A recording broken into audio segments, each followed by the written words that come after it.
Okay, remember that they're changing my voice.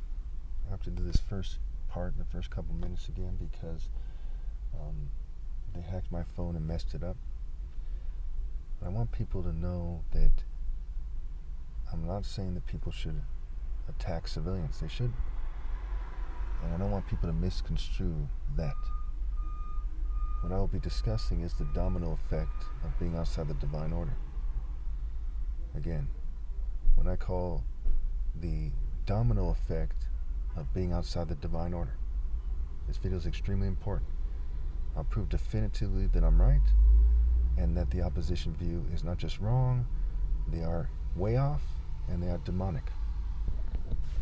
Okay, so what the domino effect of being outside the divine order shows us is that everyone who lives outside the divine order is guilty of everything that they have anything to do with. Because why are they here in the first place? Rebellion is the essence of all sin. And since they're cheating me out of my right to lead, they're not listening to my correction and instruction. If they shoot out with somebody and they hit an innocent person, that is also on them in reality. Not necessarily legally, and the laws hardly matter. They basically don't matter. God's law is what matters. And so when we look at this thing and we look at the scriptures on the screen, everyone who sins and keeps on sinning is of the devil. Now, what kind of a devil are you? Everyone who cheats me out of my right to lead is on the broad path to destruction. And I'm not somebody who's telling you this from some kind of American agenda or LGBT or conservative or left wing or right wing, okay, or black supremacist. I'm telling you this as the Son of God, as the top martial artist ever possible.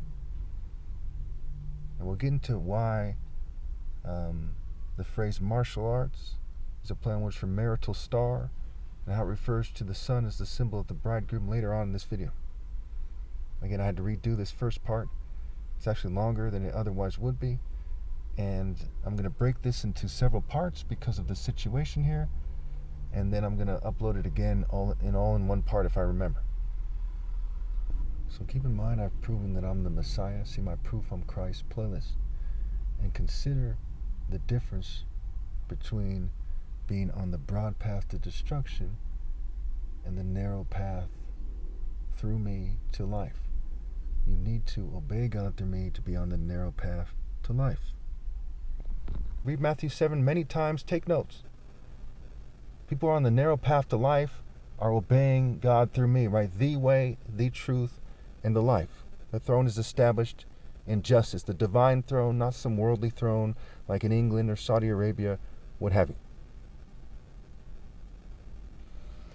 So, if you're part of a group that is emerging with more worldly power, and you're outside the divine order, then you're more of a devil than a group that has less worldly power. Right? The difference between the devil and average demons in hell has to do with power that's exerted and potential power, what have you. So the main devils, or the main people in the spirit of the devil, the people channeling the devil himself, while other people are just channeling demons in that sense, are people and groups that are exerting more power. And if you are a citizen of that nation, the right thing to do is to explain that to them, not to beat around the bush. I've seen preachers say that the government is satanic before,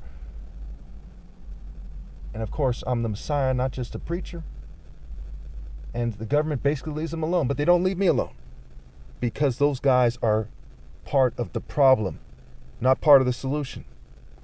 Pretty straightforward. So anyone who sins is of the devil. Anyone who keeps on sinning is of the devil.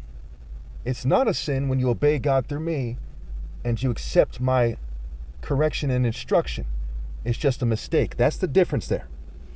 And groups like Israel and America and powerful nations in Europe, they're the main demons / the devil himself on this planet, because they're exerting more worldly power while being outside the divine order. Now let's see what the prophet Ezekiel has to say about it. So in Ezekiel chapter 1, it talks about the 4 living creatures that connect to the idea of a cherubim, And there's fire, there's metal that symbolizes the sword, there's wheels that symbolize the spirit of a chariot, a divine chariot charge, for example, wagons, a divine movement, what have you. We get to Ezekiel chapter 2, verse 3. It talks about how the Jews were in rebellion from at least 1200 BC all the way up to the time of the prophet Ezekiel, hundreds of years. We see in chapter 5,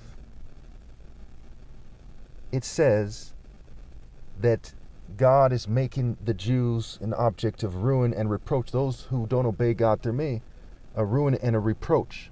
Right? A byword, the laughingstock. He's ruining them.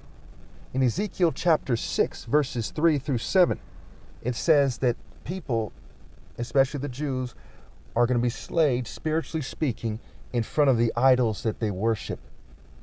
Okay, bear with me now. I'll go over this again in a way that makes it very simple here. In Ezekiel chapter 11, verse 21, it says that their idolatry is brought down on their own heads.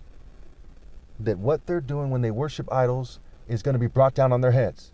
For example, if you're an idolater and you're a controlled opposition liberal Jew who's a Luciferian, who's a satanic feminist, who is even a liberal Christian Jew or a liberal rabbi, and you're not obeying God through me, your idolatry is going to be brought down on your own head. Now, what do you benefit from? Do you benefit from Jewish privilege? Yes. Have you separated yourself from Jewish guilt? No. And Jewish guilt is the guilt of any Jew outside the divine order. Gentile guilt is the guilt of any Gentile outside the divine order. Fair enough? Not racist? Okay. So it leads us to chapter 14, verses 7 through 11. This chapter is extremely key. I urge you to write down Ezekiel 14, print it out, put it on your wall, and highlight verses 7 through 11. This is extremely important here. Without it, you're not going to have the same understanding of the Bible and the Old Testament, or the Old Testament especially. In Ezekiel chapter 14, it says that God leads the Jews astray using their idols, using their false leaders, using their community sentiment, their behaviors, their beliefs, using PSYOP units that are leading them astray, whose paths that they've committed to because they don't care about God enough to make sure that they're morally precise. Matthew 5, right? Be perfect because your heavenly Father is perfect. So it says he's leading them astray. Now, what's going on here? These idols are idols like Baal. They are demons.